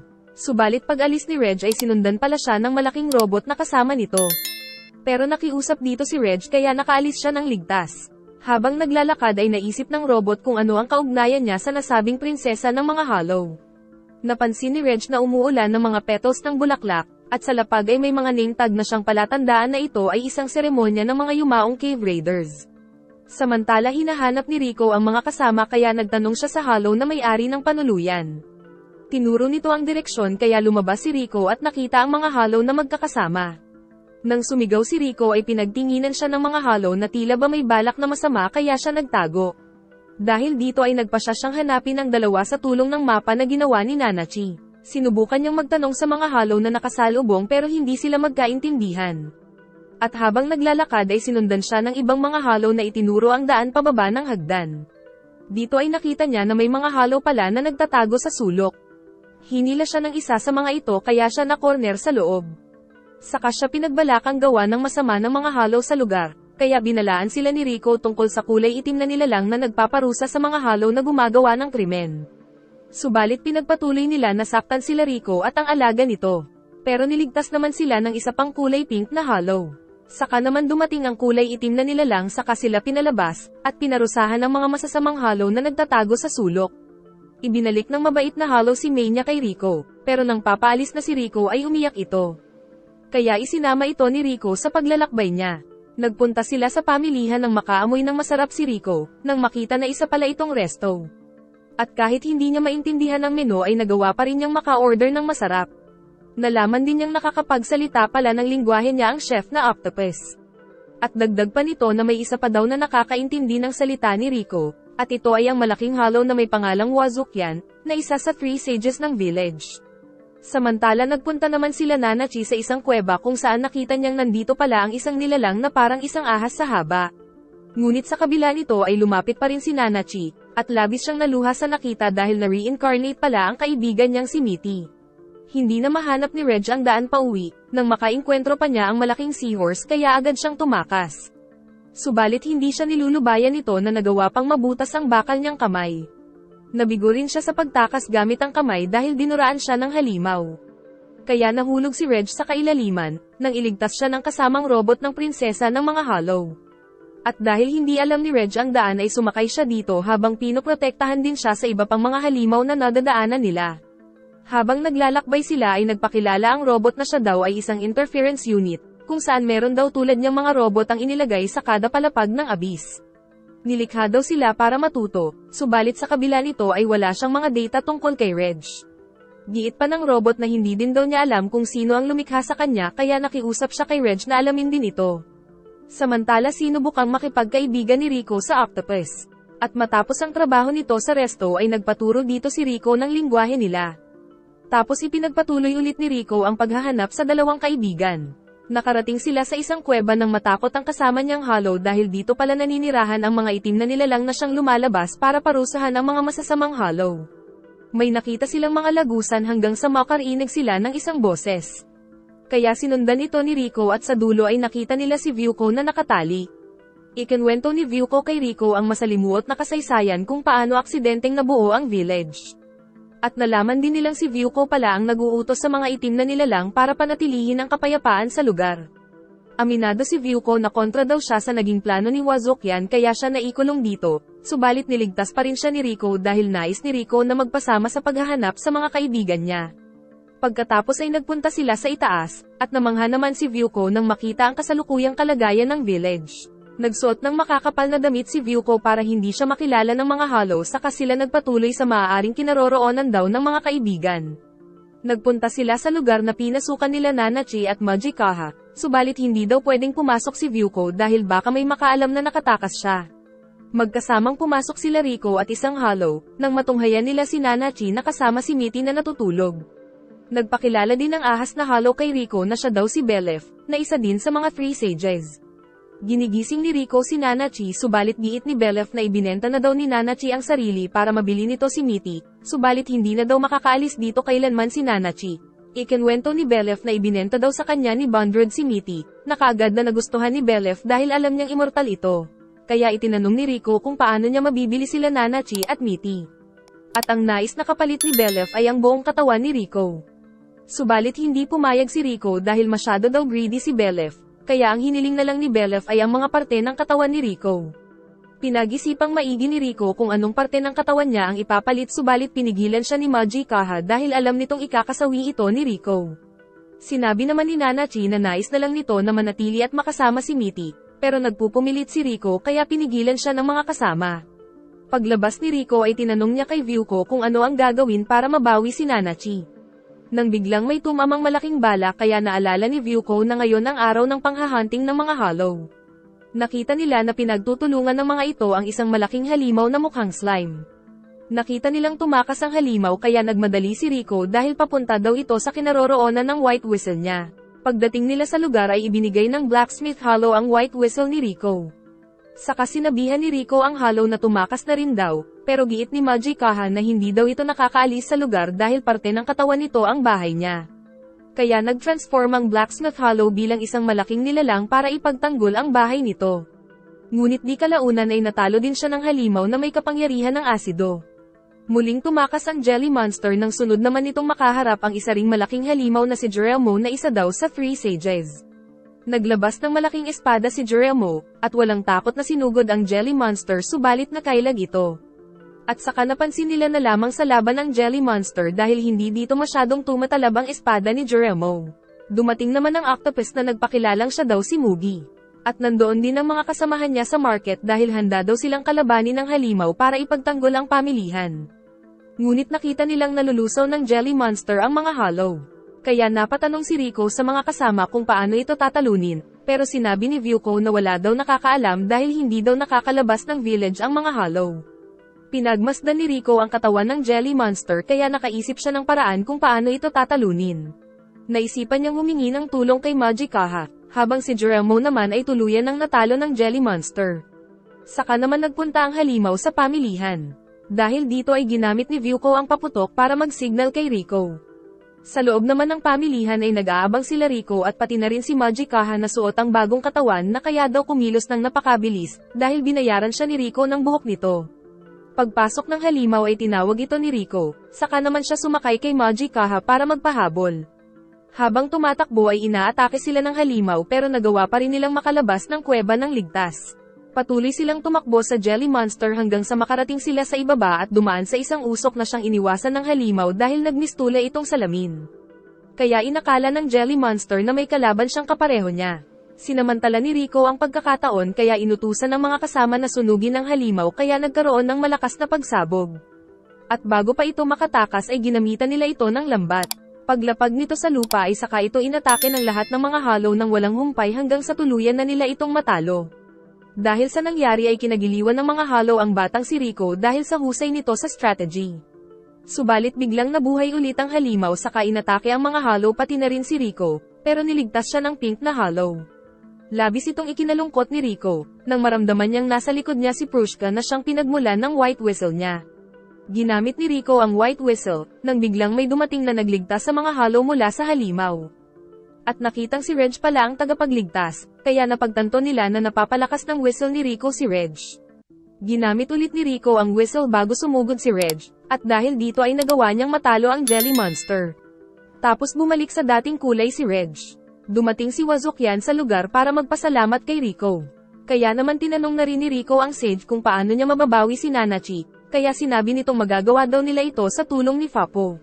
Kaya napagpasyahan ni Reg na puntahan muli si Fapo. Samantala naghihinala na sila Mugi at Majikaha kay Vyuko dahil ngayon lang daw nila nakita ang babae. Inamin naman ni Vyuko ang katotohanan na dati siyang parte ng grupo nila Wazukyan at dati rin siyang isa sa mga Three Sages. Ikinwento ni Vyuko ang nakaraan tungkol sa totoong nangyari kung bakit naging mga halo ang mga kasamahan niya.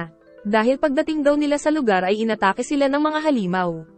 Tapos nakausap nila ang mga interference unit robots kaya nagpalitan sila ng kaalaman. Sinubukan nilang mag-experiment kung makakabalik sila sa itaas gamit ang vessel, subalit pagbaba ng vessel ay nakita nila ang mga tao sa loob na naging mga halo kaya nalaman nilang hindi na sila makakaakyat pa. Kaya napagpasyahan ni Wazukyan na bumuo ng bagong sibilisasyon sa lugar sa pamumuno niya. Nakakita sila ng mga marka sa lupa na nalaman nilang kaya palang basahin ni Irumyue. Kaya ayon kay Belef ay magagamit nila ang kasanayan ng bata para mahanap ang Golden City. Sa lugar ay nakakita sila ng mga dagang may shell na kinagiliwan ng mga tao. At iminungkahi ni Belef na maaari daw silang matuto sa dagang may shell kung paano makasurvive sa lugar kaya pumayag si Wazukyan na ampunin ito. Nakakita din daw si Belef ng mga mapagkukuhanan ng tubig subalit may mga nakaambang panganib sa ilan sa mga ito. Pinuntahan nila Vyuko ang isa sa mga nasabing lugar, kung saan sila naghakot ng tubig para mainom ng grupo. Sa kanang hunting din sila ng mga halimaw para may makain. At isang araw ay nakuha ng halimaw ang dagang may shell na labis na iniyakan ni Irumyue kaya ginawa na lang ito ni Vyuko na isang kwintas para sa kanya. Kinabukasan paggising ni Vyuko ay nagkasakit pala ang marami sa mga kasamahan. Kaya umalis sila Belef para kumuha ng tubig dahil kailangan ito ng mga may sakit. Subalit nakita nila Vyuko na napakalala na ng lagay ng mga kasamahan. Natuklasan naman nila Belef na ang tubig na nainom ng mga kasama ay kontaminado pala ng tumigas na bangkay ng malaking halimaw. Subalit kumuha pa rin sila dahil walang choice. At sa base ay nakita nila Wazukyan ng isang relic na mula sa bag ng mga kasamang tagahanap ng pagkain. Pag-uwi ni Belef ay ipinakita niya ang tubig sa dalawa, na nalaman nilang may maliliit na mga itlog pala ng halimaw. Subalit ininom pa rin ito ni Wazukyan kaysa naman daw mamatay sa uhaw. Ipinakita nila ang relic sa mga interference unit, at sinabi ng robot na ang relic na ito ay isang uri ng itlog na nakakatupad ng kahilingan. Nakita ni Vyuko na labis na nahihirapan si Irumyue sa sakit dahil nagsisimula na rin matuno ang katawan nito. Kaya naman nagpunta si Vyuko kay Wazukyan para makiusap na ipagamit kay Irumyue ang relic, na sinang-ayunan ng mga robot dahil ang mga inosenteng bata lang daw ang makakagamit nito kaya pumayag ang leader nila. Agad na ibinigay ni Vyuko ang relic sa bata, at makalipas ang ilang oras ay nakita niyang masigla na ito subalit hindi bumalik sa dating anyo ang kamay nito. Ngunit dumaan ang mga araw at unti-unti nang nauubos ang mga kasamahan nila, hanggang sa makita ni Vyuko si Irumyue na tinubuan na ng mga ugat sa katawan.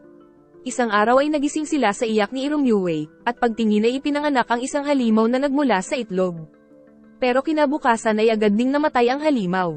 Tapos may panibagong ipinapanganak araw-araw, subalit kaagad ding namamatay. At dahil sa wala ng makain at mainom ay nawalan na ng lakas si Vyuko. Subalit sa bingit ng kamatayan ay pinakain siya ng leader nila, kaya paggising ay pinuntahan niya ito pero mukhang may hindi tama. Samantala sa present ay nagbalik si Reg kay Fapo, dahil kailangan niya ng parte ng katawan nito para mabawi si Nanachi kay Belef. Subalit kapalit nito ay nais ni Fapo na tuparin daw ni Reg ang pangako niya, pero hindi naman ito maalala ni Reg. Pero sa kabila nito ay walang pag-aalinlangan na ibinigay ni Fapo ang isa niyang kamay kay Reg alang-alang sa pangako. Samantala sa nakaraan ay nagsisisi si Belef dahil sa nakain niya nang malaman kung saan ito nanggaling. At nakita din ni Vyuko ang karumal-dumal na pagkatay ni Wazukyan sa mga anak ni Irumyuwi na siyang ipinapakain sa mga kasamahan para mabuhay sila. Dahil dito ay naisip ni Vyuko na tapusin ang sariling buhay, subalit niyakap siya ni Irumyuwi. Pinipilit naman ni Belef na huwag kumain ng mga anak ni Irumyuwi kaya nawalan na siya ng lakas. Samantalang nagpatuloy ang mga kasama sa pagkuha ng mga anak ni Irumyuwi na labis nitong ikinakalungkot. Isang araw ay sinilip ni Vyuko ang butas sa katawan ni Irumyuwi nang makita na nasa loob pa rin pala ang relic. Ngunit sinabi ni Wazukyan na bagong relic na daw ito na ibinigay niya kay Irumyuwi sa tulong ng mga robot. Nagalit si Vyuko dahil lalong nagdusa si Irumyuwi nang biglang yumanig dahil sa paggalaw ng malalaking galami nito. Saka sinabi ng leader na panahon na daw para makita nila ang tunay na kahilingan ni Irumyuwi. Sinundan nila si Irumyuwi sa paglalakad ngunit nakasalubong nila ang mga mapanganib na mga halimaw na ibon na agad na nadagat ang isang kasamahan. Tumigil si Irumyuwi sa isang bangin sa di malamang dahilan saka nito kinuha ang mga halimaw na ibon sa paligid para gawing pagkain. At si Belef naman ay nais din magpakain kay Irumyuwi. Kaya nagkaroon ng isang lagusan mula sa katawan ni Irumyuwi, at dito pumasok si Belef. Na di kalaunang naging isang malaki at mahabang hollow. Pagkatapos ay ginawa din ito ng lahat ng kasamahan maliban kay Vyuko. Dahil sa tingin niya ay hindi kailanman nanaisin ni Irumyuwi na gawing mga hollow ang lahat ng mga kasama. Saka siya nagpunta sa bangin para tapusin ang sariling buhay subalit niligtas siya ng leader nila kaya nakita niyang may sakit pa rin pala si Wazukyan, at ito ang dahilan kung paano nakulong si Vyuko sa kailaliman dahil kay Wazukyan nakaka-transform lang bilang isang hollow. Ang katawan ni Irumyuwi ang naging bago nilang tahanan kaya nakakaramdam si Vyuko ng mga signal mula sa labas kaya nalaman niya na naging mga hollow ang lahat ng mga kasamahan. At isang araw ay napisa ang itlog saka lumabas ang huling anak ni Irumyuwi na si Fapo, na siyang nagmana ng sakit at puot na naramdaman ng nanay niya kaya mabagsik ito. Sa present pagkatapos magkwento ni Vyuko ay tinanong ni Riko kung ano ang nais gawin ni Fapo. At giit ni Vyuko na ang nais ni Fapo ay sirain ang village para mapalaya ang kaluluwa ng nanay nitong si Irumyuwi. Subalit hindi nito magawa dahil hindi ito makadaan sa lagusan dahil sa kasamaan nito. Dala-dala ni Reg ang kamay ni Fapo habang nakasakay siya sa ulo ng batang robot. Mamaya ay nalaman nila kay Gabo na nababaliw daw ang mga halimaw sa amoy ng dugo ni Fapo, kaya giit ng Princess of Hollows na kailangan ng magmadali ni Reg. Sa pagbalik ni Reg ay sinalubong siya ni Riko habang sa malayo ay pinagmamasdan lang sila ni Fapo. At dahil dinala ni Reg ang kamay ni Fapo sa village ay nababaliw ang mga itim na slime. Kaya nais na sana itong dalhin ni Reg kay Belef para mabawi si Nanachi, pero giit ni Vyuko na mababaliw daw si Belef kapag nakita ang kamay sa kasalukuyang kalagayan nito. Tinanong pa ni Vyuko kung paano ito nakuha ni Reg, kaya naalala ng robot ang pangako niya kay Fapo na tutulungan niya itong makapasok sa loob ng village. Naisip naman ni Riko na may kinalaman ng incinerator cannon ni Reg sa mga plano ni Fapo dahil kaya nitong bomb-utes ng pader. Dumating si Wazukyan na nakilala si Vyuko sa kabila ng disguise nito, kaya tinanong niya sa babae kung naikwento na ba nito kila Riko ang tunay na nangyari sa village. Subalit kahit na alam na ni Riko ang kasaysayan ay hindi pa rin niya kinamuhian si Wazukyan sa kabila ng mga ginawa nito dahil gusto niya daw ang village. Dagdag pa ni Riko na alam niyang pangarap ni Wazukyan na makarating sa Golden City kaya nagtataka siya kung bakit sila tumigil sa paglalakbay. Kaya sumagot si Wazukyan na sa loob lang daw sila ng village maaaring mabuhay. Bigla silang nakaramdam ng pagyanig dahil lumabas pala si Jeremo dahil naaakit din siya sa kamay ni Fapo, kaya pinrotektahan ni Reg ang kamay mula sa malaking halimaw, sa kanila nakita na tila nagsasanib ang itim na slime at si Jeremo. Tinakpan nito ang entrance ng village, pagkatapos ay nag-transform sa bago nitong anyo na mas mabilis kumilos. Saka ito nagdura ng mga itim na slime sa mga pader. Isinigaw ni Vyuko kay Reg na itinuturing na silang kalaban ni Jeremo dahil sa dinala nitong kamay ni Fapo, kaya kailangan na nilang tumakas. Subalit naisip ni Reg na wala silang pupuntahan dahil sinarahan nito ang pasukan. Umatake muli si Jeremo gamit ang black slime nito na nailagan ni Reg, subalit nakita niyang inaatake ng mga ito sila Riko sa ibaba. At di kalaunan ay nagawa rin itong mahawakan ng kamay ni Fapo pati na si Reg, hanggang sa makuha na ito ni Jeremo. Nabihag nito si Reg, nang maalala niya ang pangako ni Fapo na gagawin nito ang lahat para lang masira ang village at mapalaya ang kaluluwa ng nanay niya, Subalit nagdadalawang isip si Reg dahil ang pagkawasak ng village ay siyang ikakasawi naman ng lahat ng mga hollow. Itinutok ni Reg ang cannon sa halimaw, saka ito nag-charge at pinakawalan ng malakas na atake mula sa incinerator cannon. Na siyang nagwasak sa itim na slime kaya napatumba si Geronimo. Ngunit nangamba si Reg dahil sa nabutas ang pader ay makakapasok na si Fapo kaya pinapatago niya ang mga hollow. Pero kaagad na nakarating si Fapo sa lugar na tila ba sabik na sabik ng wasakin ang village na siyang ikinatakot ng mga hollow.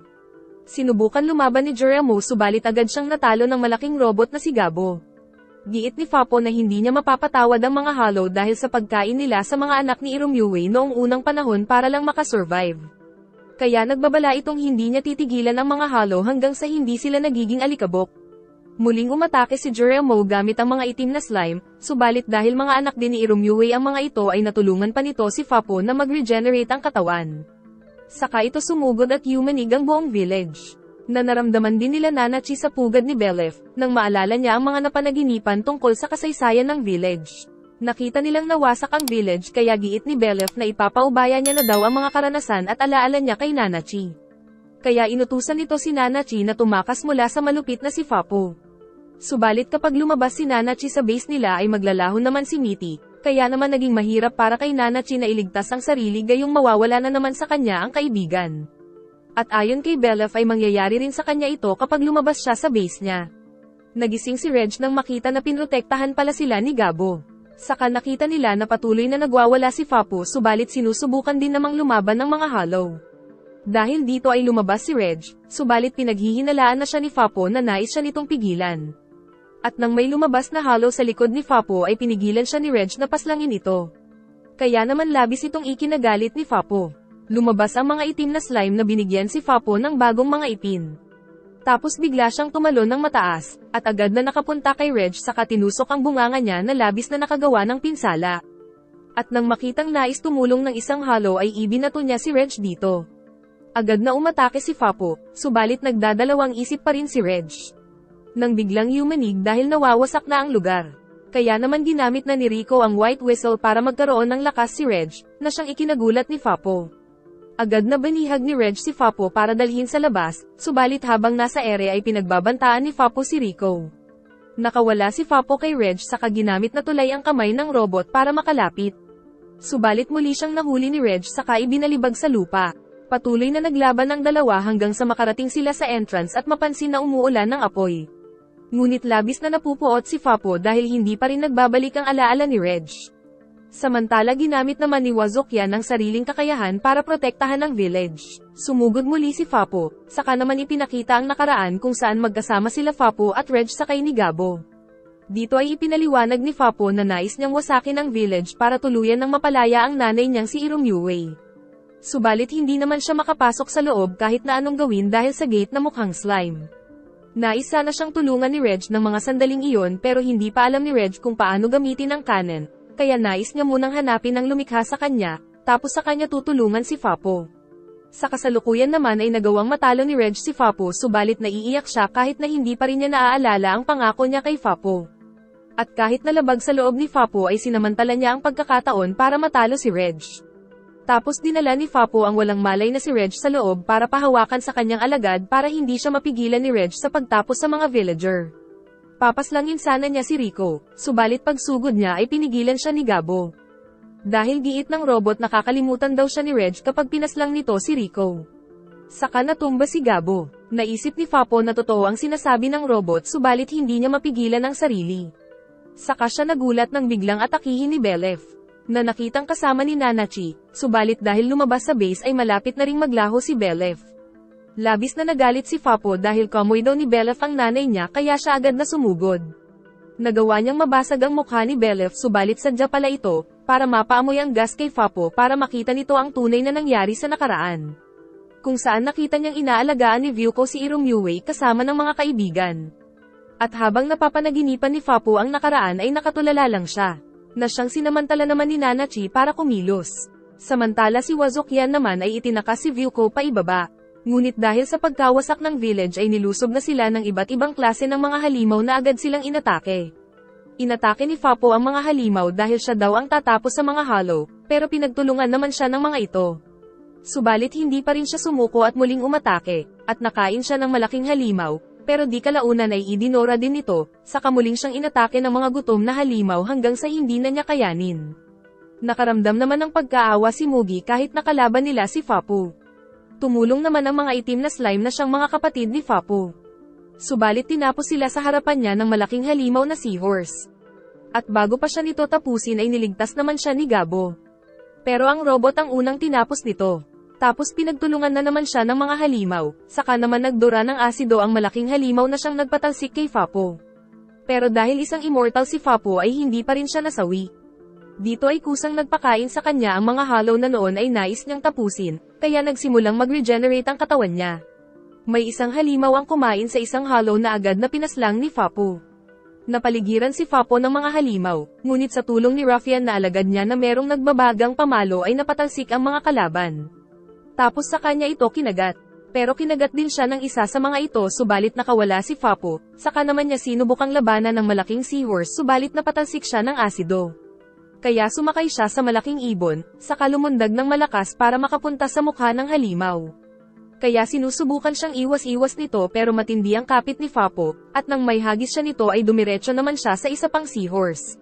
Samantala si Rico naman at mga kaibigan, kasama ng mga hollow ay sakay ni Majikaha gamit ang isa pang uri ng katawan nito. Nakita nila si Wazokyan na butas ang katawan. Dito ay inamin ni Wazokyan na ninais nilang maging hollow para hindi sila tamaan ng sumpa ng abis, para mas madali silang makapaglakbay sa lugar. At ang huling kahilingan na lang ni Wazokyan bago siya maglaho ay protektahan nila si Fapo dahil ito ang bunsong anak ni Irumyuwei. Narinig nila na tinatawag sila ni Fapo, kaya naman nagpasya silang pumunta sa kinaroroonan nito. Nagpatuloy sila sa paglalakbay nang ibinigay ni Mugi kay Rico ang mga papel na may sulat ng nanay niya. Tapos nagmadali na sila para hanapin si Vyuko na mag-isang naglalakbay patungo sa itaas na bahagi ng village. Subalit dahil nabutas ang village ay nawala na ang proteksyon nito kaya tinamaan si Vyuko ng sumpa ng abis at naging isang hollow. Ngunit nang makita siya ng isang hollow ay inihagis siya pababa para hindi siya maglaho. Pero ang kasamang hollow ang nasawi. Tapos nasaksihan ni Nanachi ang pagpasok ng force field sa butas na may dalang sumpa. Sa kanila dinala si Vyuko. Samantala si Fapo ay patuloy na nakikipaglaban sa malaking seahorse. Dumating din doon si Reg para tumulong na labis na ikinatuwa nito. Sa tulong ng white whistle ni Rico ay nagkaroon muli ng malakas na power si Reg subalit nang hina si Rico. Sumugod si Reg at gamit ang bagong lakas ay nagawang mapatumba ang malaking seahorse. Samantala si Fapo naman ay nagpunta sa mga hollow na nagmula sa village, dahil nais niyang kainin ang mga ito para magkaroon siya ng pambihirang lakas para matalo ang mga halimaw. At maluwag namang tinanggap nila Mugi ang tadhana nila. Sa pakikipaglaban ni Reg ay nakalabas siya ng village, kaya nalaman niyang may mga ugat pala na kagagawa ni Wazukyan, na siyang ginamit ng mga halimaw para makapasok sa loob. Dahil dito ay naisipan ni Reg na putulin ang tulay gamit ang mabilis na pag-ikot ng bakal niyang kamay. Kaya nahulog ang mga seahorse sa malalim na bangin. Samantala si Fapo naman ay nagpalabas ng mga kulay puting slime, kung saan ito ang mga katawan ng mga hollow sa village na kinain niya. Kaya nagkaroon ng malawakang pagyanig sa lugar kaya tumakas na sila Majikaha na sakay ang mga bida. Ipinagpatuloy ni Fapo ang ginagawa hanggang sa makarating ang mga puting slime sa pinakatoktok ng village at nagsimulang gumuho ang lugar. Nakabalik na rin si Reg sa kanila kaya pinrotektahan niya ang mga kasama sa mga nahuhulog na bato. Dahil sa ginawa ay naubos ang lakas ni Fapo hanggang sa mahulog siya sa bangin. Subalit iniligtas naman siya ni Reg. Patuloy na gumuho ang lugar, at hindi na rin makalakad si Majikaha dahil nasira ang lahat ng mga paa niya. Dahil dito ay lumabas si Majikaha sa katawan saka pumasok sa katawan ni Fapo para makontrol ito. Subalit giit ni Majikaha na ikasasawi niya ang ginawa niya. Sa kanya tinulungan si Reg na protektahan ng mga kasama sa mga nahuhulog na mga bato. Hanggang sa magising si Rico at sabay-sabay nilang nasaksihan ang bunga ng mga naganap, kung saan nanghihina ang malaking seahorse. Natuluyang pinaslang ng kasama niya, kaya kinain ito ng mga halimaw. Malungkot ang magkakaibigan dahil sa nangyari, subalit nanatili pa ring may ngiti sa mukha ni Rico. Tapos tuluyan nang nasawi si Vyuko na labis na ikinalungkot ni Fapo. Inilibing nila si Vyuko, tapos nilagyan ni Fapo ng puntod gamit ang mga bato. At dahil sa nalulungkot si Fapo ay niyaya na lang siya ni Reg na sumama sa kanila. Pero nagtatampo si Fapo dahil sa kinalimutan siya ni Reg. Nalaman din nilang naririnig ni Fapo ang boses ni Prushka na siyang white whistle ni Rico. At sa huli ay tumingin sa malalim na bangin si Fapos saka naisip kung ano ba talaga ang papel na dapat gampanan ng immortal na prinsesa ng mga Hollow. Nag-enjoy ka ba? Ito na po ang last part sa series na ito. Salamat po sa panonood at pakiabangan po ng susunod natin na series saka mag-like and subscribe ka na rin Lodi para sa mas marami pang mga recap.